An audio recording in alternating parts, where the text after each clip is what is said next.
की परीक्षा की तैयारी में केवल किताबों और नोट्स की ज़रूरत पड़ती है?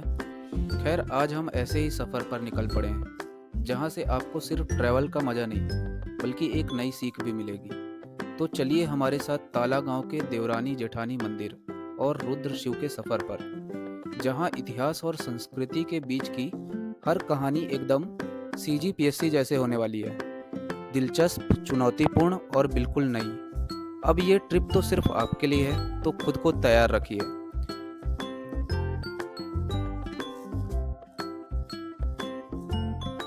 चलिए चलते हैं।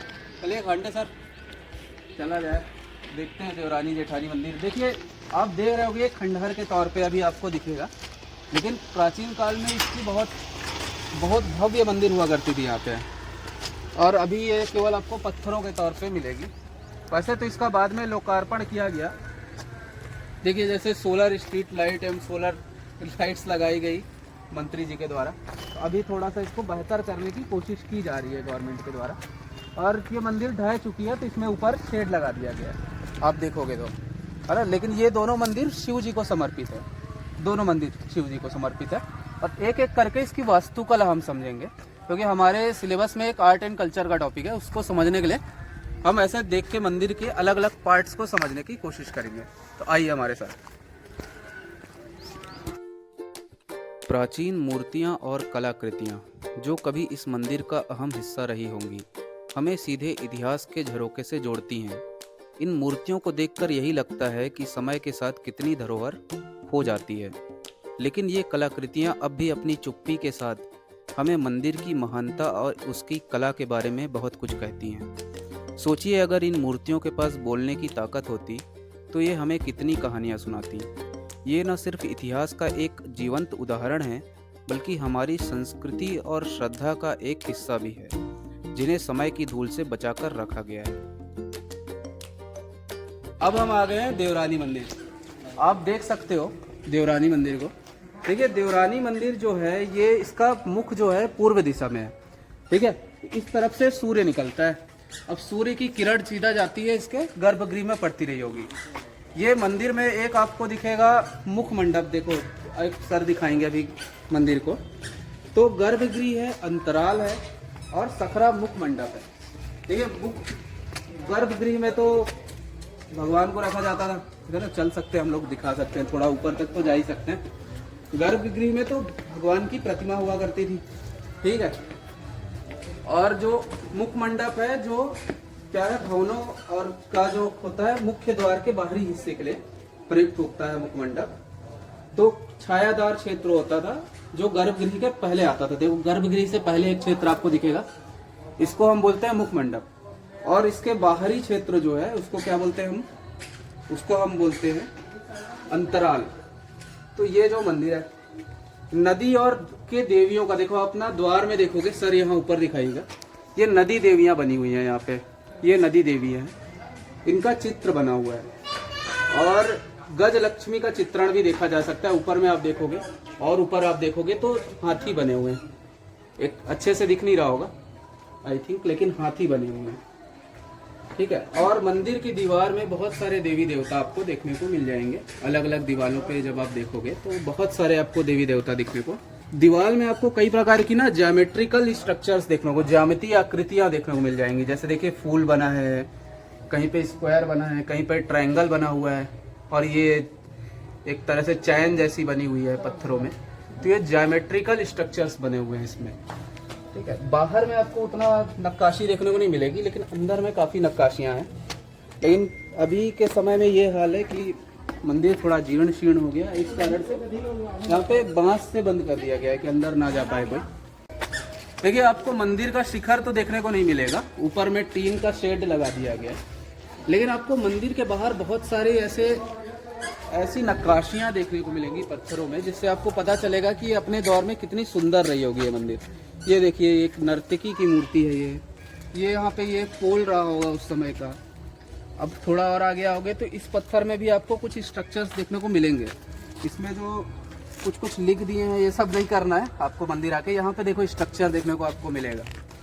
अब यहाँ पर भी देखने को मिलेगा आपको स्ट्रक्चर। ये देखिए, यहाँ पे पोल है। आपको देखने को ये मिलेगा कि मंदिर थोड़ा जीर्ण शीर्ण जरूर हो गया है, लेकिन ये अपने ज़माने में वास्तुकला का एक अब अनोखी धरोहर रही होगी। उस समय लोग इसको देख के बहुत आश्चर्यचकित होते होंगे, ऐसा देख के हमको लग रहा है। फिलहाल चारों तरफ से मंदिर में आप जा सकते हो। द्वार इधर है पूर्व दिशा में, और गर्भगृह के आखिरी में। मंदिर का गर्भगृह आमतौर पर आखिरी में होता है। और इसके ऊपर आपको देखने को शिखर मिलता रहा होगा, लेकिन अभी शिखर टूट चुका है, अभी शिखर तो नहीं बचा है ना। देखो बाहरी दीवार में कोई नक्काशी नहीं की गई है। ये छत्तीसगढ़ की ये प्राचीन जो मंदिर थी, शुरुआती मंदिर का लक्षण है। 6वीं शताब्दी से 10वीं शताब्दी के बीच ये बनाई गई है। और उस समय गुप्त काल था, और यहाँ पे शरभपुरिया वंश ने इसको बनाया था। और उस समय मंदिर में उतनी नक्काशी नहीं की जाती थी। उस समय के लिए यह मंदिर एक तरह का मिरेकल है कि उस समय इतनी सुंदर मंदिर बनाई गई, क्योंकि उस समय उतनी नक्काशी की नहीं जाती थी और उतना बड़ा शिखर नहीं बनाया जाता था। हाँ, तो आप इधर आइएगा सर, देखिएगा इधर पूरा गार्डन बनाया गया है। लोग चारों तरफ से मंदिर की परिक्रमा कर रहे हैं।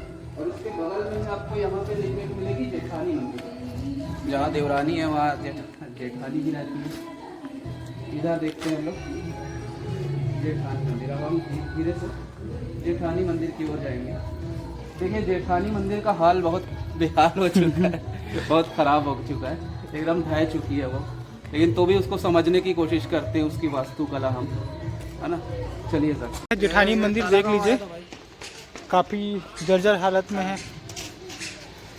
यहाँ पे काफ़ी लोग जो है घूमने आते हैं। देख लीजिए यहाँ पे काफ़ी लोग जो है घूमने आ रहे हैं। ये मंदिर में देखिए आप, यहाँ पे आपको देखेंगे, आपको हाथी का यहाँ पे ये मिलेगा। आपको धीरे से देखेंगे, आपको ये सारे चीज़ आपको बहुत सारे मिलेंगे।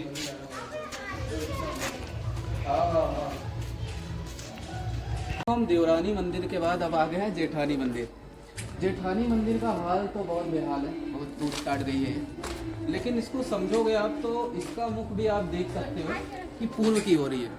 वैसे हमारे मैक्सिमम मंदिरों का मुंह पूर्व की ओर ही होता था, जिससे रोशनी मंदिर पे आए। मंदिर को देखने से हमको ये समझ आ रहा है कि देखिए गर्भगृह रहा होगा यहाँ पे। ये देवरानी मंदिर से थोड़ी छोटी है, गर्भगृह रहा होगा और बाहर बैठने के लिए थोड़ी जगह है। और इसके शिखर का कुछ हमको समझ नहीं आ रहा कि शिखर था कि नहीं था, ऐसा देखने से समझ नहीं आता है। बनी तो ये उसी समय में है, 6वीं से 8वीं सदी में। लेकिन यहाँ पे आपको कई कलाकृतियाँ देखने को मिलेंगी इस मंदिर की, क्योंकि ये टूट चुकी है। तो देखिए जैसे नर्तकी की एक कलाकृति देखने को मिल रही है, एक बहुत शानदार हाथी की कलाकृति है। आइए सर उसको देखते हैं। देखिए जैसे आप देखते आओगे तो ये देखिए मटके बनाए गए हैं, कुछ बनाने की कोशिश की गई है। यहाँ पे कुछ बनाने की कोशिश की गई, तो ये सब कलाकृतियाँ टूट चुकी हैं अभी। ये आपको देखने में समझ आएगी। ये देखिए एक हाथी आपने को देखने को मिलेंगे, और बहुत सुंदर हाथी बनाया गया है।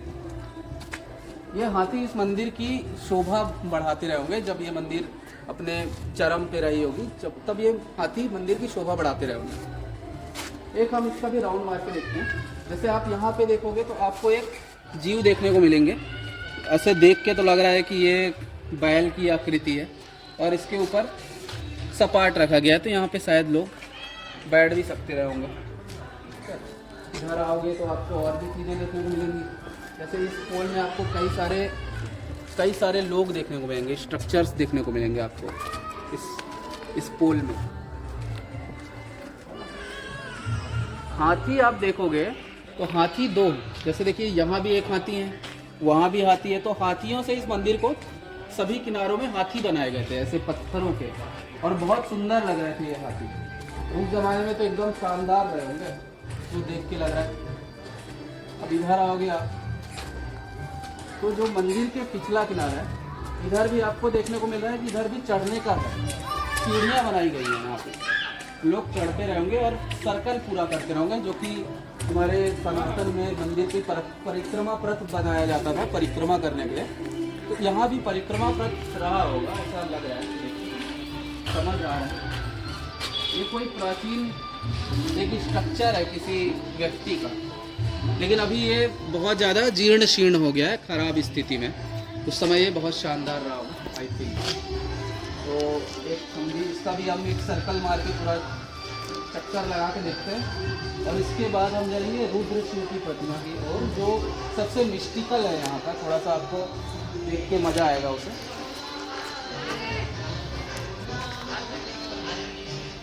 तो इधर आएंगे तो एक शानदार माता देवी की आपको प्रतिमा दिखेगी। यहाँ पे आपको कई सारी मूर्तियाँ देखने को मिलेंगी। थोड़ा ऊपर आएंगे, जैसे एक ये मूर्ति आप देखिए, ये कोई सी देवी की मूर्ति है जो अभी जिसका चेहरा अभी थोड़ा सा खराब हो गया है। उस समय ये बहुत शानदार दिखती है। ऊपर आएंगे तो ये मूर्ति यहाँ की बहुत ज़्यादा मिस्टिकल लगती है थोड़ी सी। थोड़ा सा आइए सर, ये देखिएगा, ये थोड़ी मूर्ति ऐसी लग रही है कि ये किसी महिला की मूर्ति लग रही है। देखिए बाल देखने को मिल रहा है, इसमें बड़े बड़े बाल हैं, है ना। और ये इस स्थान में ही गर्भगृह रहा होगा जो आप देख रहे हो, यहीं पे गर्भगृह रहा होगा, लेकिन अभी ढह गया है ये, ठीक है। तो यहाँ पे आपको कई सारी मूर्तियाँ देखने को मिल सकती हैं। अब हम जाएंगे रुद्र शिव की प्रतिमा, जो सबसे ज़्यादा विख्यात है। अब हम जाएंगे रुद्र शिव की प्रतिमा की ओर। रुद्र शिव की प्रतिमा की ऊंचाई 2.7 मीटर है और इसमें कुल 11 जीवों की मुखाकृति को दर्शाया गया है। अब दोस्तों हम आ गए हैं यहाँ के सबसे आकर्षक और पर्यटकों के लिए पर्यटकों की दृष्टि से सबसे आकर्षक स्थल पे रुद्र शिव की प्रतिमा। देखिए रुद्र शिव की प्रतिमा की खुदाई की गई थी 1984 में, और 1984 में मनियारी नदी के तट पे यहाँ पे जब खुदाई हुई तो ये मूर्ति निकली, ठीक है। और इसके बाद ये रुद्र शिव की जब प्रतिमा हम देखते हैं तो इसके अलग अलग अंगों में अलग अलग जीव देखने को मिलेंगे। जैसे आप पगड़ी में देखेंगे तो पगड़ी में आपको देखने को मिलेगा कि दो सांप लिपटे हुए हैं, ऊपर 2 शेषनाग लिपटे हुए हैं, आपको देखने को मिलेगा। माथे से लेकर नाक तक आप देखोगे तो आपको लगेगा कि छिपकली है, देखिए नाक के पास। आंख देखोगे तो आपको लगेगा कि मुर्गी के अंडे हैं, ठीक है। आंख की पलक जो है वो आपको देखने को मिलेगी मेढक की तरह, ठीक है। और दोनों कान मोर की तरह देखने को मिलेंगे। देखो मोरों के द्वारा कान बनाए गए हैं। 2 मछलियों से मूंछ बनाई गई है। तो कई सारे जीव तो आपको उनके चेहरे पे ही देखने को मिल गए। ठुड्डी केकड़े से बनी हुई है, देखो ठुड्डी के पास आपको केकड़ा दिख जाएगा। दोनों कंधे में मगरमच्छ हैं, देखो दोनों कंधे दिखाएंगे अगर हम, आपको कंधे में आपको मगरमच्छ दिख जाएंगे। दोनों वक्षों में पुरुष की मुखाकृति है। जब आप देखिए आप उनका वक्ष दिखाइएगा, यहाँ पे पुरुष दिखेंगे। पुरुष के मन की गतिशील अवस्था को दर्शाता है कि आदमी का जो मन है ना बहुत ज्यादा गतिशील रहता है, बहुत ज्यादा इधर उधर भागते रहता है, तो उसको दिखाता है ये। पेट के नीचे जंघों पर महिला की मुखाकृति, यहाँ पे जंघे देखेंगे तो महिला की मुखाकृति बनाई गई है, ठीक है। कमर के नीचे दाईं और बाईं तरफ कागराज और गरुड़ की आकृति। आप कमर के नीचे देखोगे ना तो कागराज और गरुड़ मिल जाएंगे आपको, ठीक है। यह भी गति का प्रतीक है, कागराज और गरुड़। और दोनों घुटनों पर बाघ व उंगलियों में, दोनों घुटने देखोगे तो बाघ बने हुए। थोड़ा नीचे करना सर, थोड़ा ये इसके भी चेहरे के नीचे एकदम नीचे, हाँ ये बाघ है। तो नीचे बाघ बनाई गई है और उंगली में सांप बना दिए गए। तो इतने सारे जीव जंतुओं से मिलके इस मूर्ति को बनाया गया था। तो ये एकदम पर्यटकों के लिए एक तो बहुत ज़्यादा एक फैसिनेटिंग होता है इसको देखना और समझना कि इसे ऐसा क्यों बनाया गया और किस कारण से इतने सारे जीव जंतु बनाए गए। वैसे ये जीव जंतु अलग अलग मनुष्य की समस्याओं को दिखाते हैं। जैसे जो यहाँ पे आदमी थे वो दिखाते थे कि हमारा मन बहुत चंचल है। तो अलग अलग चीज़ों को दर्शाने के लिए इन्हें बनाया गया था।